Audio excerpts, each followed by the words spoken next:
నేను ఒంటరిగా నుండినను నీవే నన్ను సురక్షితముగా నివసింపచేయుదువు.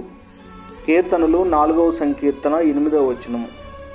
యెహోవా నాకు ఆధారము, కావున నేను పడుకొని నిద్రపోయి మేలుకొందును.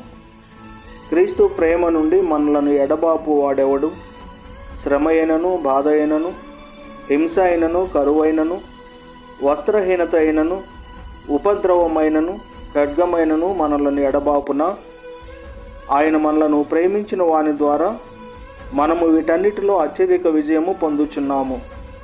నమ్మకమునకు ఆస్పదము కలుగును గనుక మనము ధైర్యముగా ఉందుము. ఇంటిని పరిశోధించి సురక్షితముగా పండుకొందుము. సదాకాలము యెహోవా యందు నా గురి నిలుపుచున్నాను. ఆయన నా కుడి పార్శ్వమందు ఉన్నాడు కనుక నేను కదల్చబడను. దేవుని కృప, ఆయన రక్షణ ఎల్లప్పుడూ మీకు తోడైండును గాక. ఆమేన్.